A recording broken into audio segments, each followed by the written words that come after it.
وہ اپنے صرف ایک دستخط سے $19 بلین کا مالک بننے والا تھا، لیکن وہ اپنی ضد سے ایک انچ بھی پیچھے ہٹنے کے لیے تیار نہ ہوا۔ اس کا کہنا تھا کہ وہ اپنی زندگی کا سب سے بڑا معاہدہ شہر کی فلاحی عمارت میں بیٹھ کر کرے گا۔ فیس بک کی انتظامیہ کے لیے یہ شرط نہایت عجیب تھی، لیکن یہ اس کی پہلی اور آخری خواہش تھی جسے وہ ہر صورت میں پورا کرنا چاہتا تھا۔ سودا بڑا تھا، فیس بک یہ موقع ضائع نہیں کرنا چاہتی تھی، لہٰذا یہ لوگ اس کی ضد کے سامنے پسپا ہو گئے۔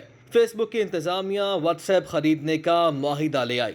دانشور کے معزز ناظرین، السلام علیکم۔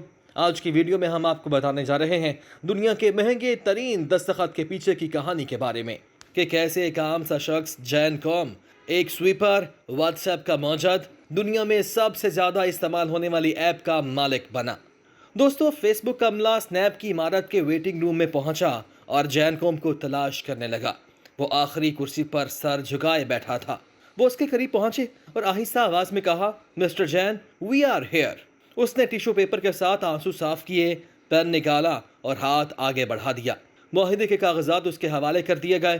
وہ دستخط کرتا چلا گیا، کاغذات ختم ہوئے اور وہ $19 بلین کا مالک بن گیا۔ وہ 38 سال کی عمر میں دنیا کے بڑے بلینئرز میں شامل ہو چکا تھا۔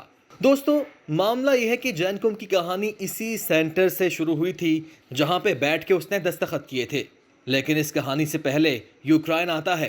وہ یوکرائن کے ایک غریب یہودی خاندان میں پیدا ہوا۔ خاندان قسم پرسی کی حالت میں زندگی گزار رہا تھا۔ گھر میں بجلی تھی، گیس تھی اور نہ ہی پانی تھا۔ گرمیاں خیریت سے گزر جاتی تھیں، لیکن یہ لوگ سردیوں میں بھیڑوں کے ساتھ سونے پر مجبور ہو جاتے تھے۔ اس غربت میں 1992 میں حالات اور بھی خراب ہونے لگے۔ یوکرائن میں یہودیوں پر ایک بار پھر ظلم شروع ہو گیا۔ والدہ نے نقل مکانی کا فیصلہ کیا، لیکن والد نے وطن چھوڑنے سے انکار کر دیا۔ ماں نے بیٹے کا ہاتھ تھاما، اٹیچی کیس میں بیٹے کی کتابیں بھریں اور یہ دونوں وہاں سے امریکہ آ گئے۔ کیلیفورنیا ان کا نیا دیس تھا۔ امریکہ میں ان کے پاس مکان تھا، روزگار تھا اور نہ ہی کھانے پینے کا سامان۔ یہ دونوں ماں بیٹا مکمل طور پر خیرات کے سہارے چل رہے تھے۔ دوستو، امریکہ میں فوڈ سٹیمپ کے نام سے ایک فلاحی سلسلہ چل رہا ہے، جہاں پہ حکومت انتہائی غریب لوگوں کو کھانے پینے کی اشیاء خریدنے کے لیے فوڈ سٹیمپس دیتی ہے۔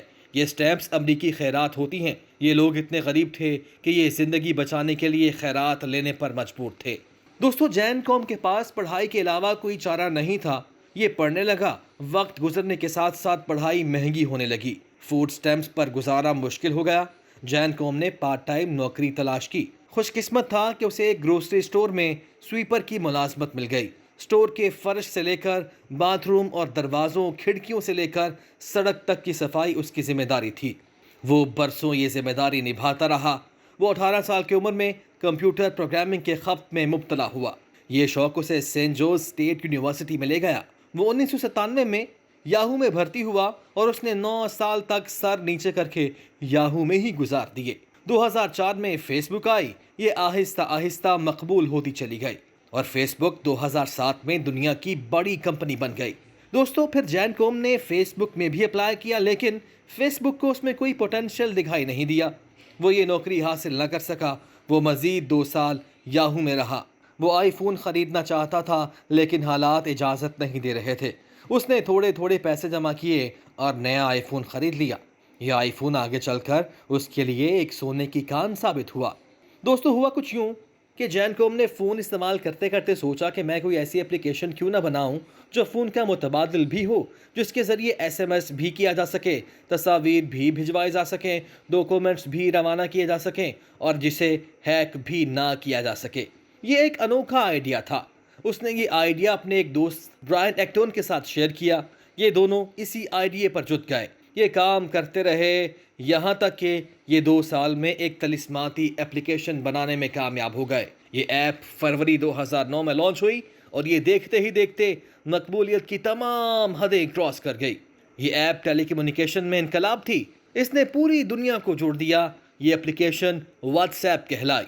دنیا کے 1 ارب سے زیادہ لوگ اس وقت یہ ایپ استعمال کر رہے ہیں۔ یہ ایپ دنیا کا تیز ترین اور محفوظ ترین ذریعہ ابلاغ ہے۔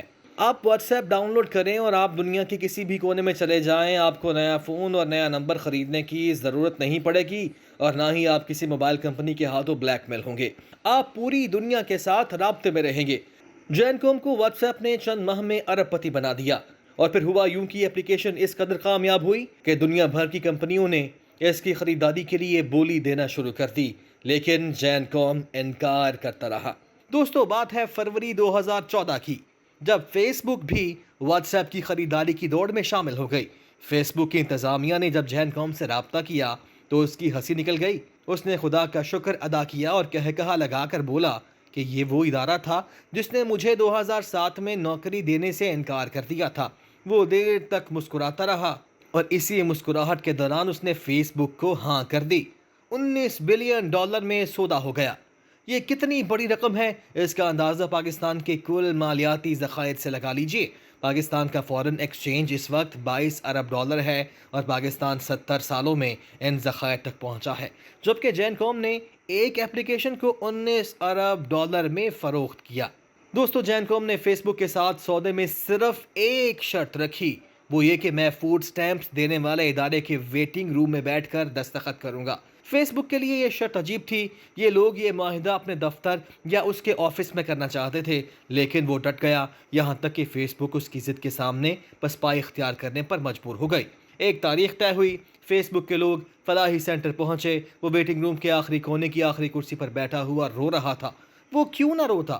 یہ وہی سینٹر تھا جس کے اس کونے کی اس آخری کرسی پر بیٹھ کر وہ اور اس کی ماں گھنٹوں فوڈ سٹیمپس کا انتظار کرتے تھے۔ یہ دونوں کئی بار بھوکے پیٹ یہاں آئے اور شام تک بھوکے پیاسے یہاں بیٹھے رہے۔ ویٹنگ روم میں بیٹھنا اذیت ناک تھا، لیکن اس سے بڑی اذیت کھڑکی میں بیٹھی خاتون تھی۔ وہ خاتون ہر بار نفرت سے اس کی طرف دیکھتی تھی، طنزیہ مسکراتی تھی اور پوچھتی تھی کہ تم لوگ کب تک خیرات لیتے رہو گے؟ تم کام کیوں نہیں کرتے؟ یہ بات سیدھی ان کے دل میں ترازو ہو جاتی، لیکن یہ لوگ خاموش کھڑے رہتے۔ خاتون انہیں سلپ دیتی تھی، ماں کاغذ پر دستخط کرتی تھی اور یہ لوگ آنکھیں پونچھتے ہوئے واپس چلے جاتے تھے۔ وہ برسوں اس عمل سے گزرتا رہا، چنانچہ جب کامیابی ملی تو اس نے اپنی زندگی کی سب سے بڑی کامیابی اسی ویٹنگ روم میں منانے کا فیصلہ کیا۔ اس نے $19 بلین کی ڈیل پر فوڈ سٹیمپس کے انتظار میں بیٹھے لوگوں کے درمیان بیٹھ کر دستخط کیے، چیک لیا اور سیدھا کاؤنٹر پر چلا گیا۔ فوڈ سٹیمپس دینے والی خاتون آج بھی وہاں موجود تھی۔ جین کوم نے $19 بلین کا چیک اس کے سامنے لہرایا اور ہنس کر کہا، "I got a job" اور سینٹر سے باہر نکل گیا۔ تو دوستو، یہ تھی ہماری آج کی ویڈیو۔ امید کرتے ہیں کہ آپ کو یہ ویڈیو پسند آئی ہوگی۔ پسند آنے کی صورت میں اس انفارمیٹیو ویڈیو کو اپنے دوستوں کے ساتھ بھی شیئر کیجیے۔ دوستو، اگر ابھی تک آپ نے دانشور کو سبسکرائب نہیں کیا تو ابھی سبسکرپشن کا بٹن دبائیے، بیل آئیکن پر کلک کریں تاکہ ہماری آنے والی تمام ویڈیوز آپ کو باقاعدگی سے ملتی رہیں۔